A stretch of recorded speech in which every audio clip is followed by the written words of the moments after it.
মানে সত্য নবী হলে তো প্রথম দিন উত্তর দিয়ে দিতে পারতো, পারে না কেন? এটা থেকে বোঝা যাচ্ছে তিনি আসলে মিথ্যাবাদী। 15 দিন রাসূল সাল্লাল্লাহু আলাইহি ওয়াসাল্লামের জন্য এত বিব্রতকর পরিস্থিতি আর ছিল না। 15 দিন পর আল্লাহ তাআলা আয়াত নাযিল করলেন, ওয়ালা তাকুলান্না বিশাইইন ইন্নী ফাইলুন যালিকা গাদা ইল্লা আইয়াশা আল্লাহ। অর্থাৎ হে নবী, ভবিষ্যতের কোনো কাজে যখন ওয়াদা দিবেন, কমিটমেন্ট করবেন, আপনি আইয়াশা আল্লাহ মানে ইনশাআল্লাহ বলা ছাড়া কখনো দিবেন না। রাসূল সাল্লাল্লাহু আলাইহি ওয়াসাল্লামকে শিক্ষা দেওয়ার মধ্যে দিয়ে বেসিক্যালি আল্লাহ তাআলা গোটা মুসলিম উম্মাহকে শিক্ষা দিলেন, আমাদেরকে শিক্ষা দিলেন, যাতে আমরা ভবিষ্যতের কাজে আগে ইনশাআল্লাহ বলি। তো রাসূল সাল্লাল্লাহু আলাইহি ওয়াসাল্লাম লেসনটা পেলেন। এরপর আল্লাহ তাআলা উত্তর জানিয়ে দিলেন, আম হাসিবতা আন্না আসহাবাল কাহফি ওয়ার রহিম কানু মিন আয়াতিনা আজাবা। টানা 2 পৃষ্ঠা উত্তর দিলেন আসহাবুল কাহফ কারা। তাওরাত, জাবুর, ইনজিলে কোথাও এত বিস্তারিত উত্তর নাই আসহাবে কাহফের ব্যাপারে। আল্লাহ তাআলা আল কাহফ, সূরাতুল কাহফ নামে গুহাবাসীদের নামে একটা সূরা দিলেন, বিস্তারিত 2 পৃষ্ঠায় বর্ণনা করলেন তারা কারা। কুরাইশরা তো তাআজ্জুব বনে গেল, ঘটনা কি, মুহাম্মদের উত্তর কিভাবে জানেন?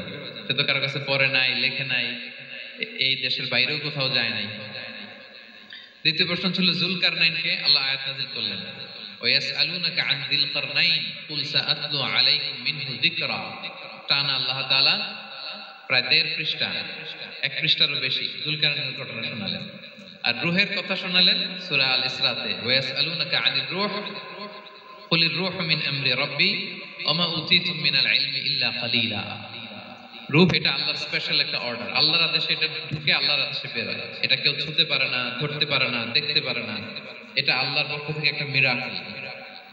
3টা প্রশ্নের উত্তর যখন আল্লাহ তাআলা দিয়ে দিলেন, রাসূল সাল্লাল্লাহু আলাইহি ওয়াসাল্লাম তাদেরকে সাবলীল ভাষায় শুনিয়ে দিলেন, তারা অবাক হয়ে গেল। এইটা হচ্ছে সূরাতুল কাহফ নাজিল হওয়ার প্রেক্ষাপট। এরকম একটা সিচুয়েশনে নবুয়তির 5ম বছরে আল্লাহ তাআলা এই সূরাটা নাজিল করেছেন।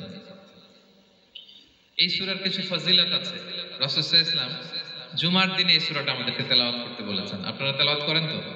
সূরা কাহফ যদি জেনে না থাকেন আজকে থেকে করবেন। রাসূল সাল্লাল্লাহু আলাইহি ওয়াসাল্লাম বলেছেন যে জুমার দিনে যে এই সূরা কাহফ তেলাওয়াত করবে, মান ক্বারাআ সূরাতাল কাহফি ফি ইয়াউমিল জুমআতি আদাআ লাহু মিনান নূরি মা বাইনাল জুমআতাইন। 2 জুমার মাঝখানে আল্লাহ তাআলা এই জুমার সময়টাকে তার জন্য আলোকিত করে দেয়। কি করে দেয়? আলোকিত করে দেয়। একটা নূর তার জন্য সেট করে, এই নূর তাকে হেদায়েতের পথে অবশিষ্ট রাখে। এটা হচ্ছে একটা। তাহলে জুমার দিন আমরা সূরা কাহফ তেলাওয়াত করব, মনে করি।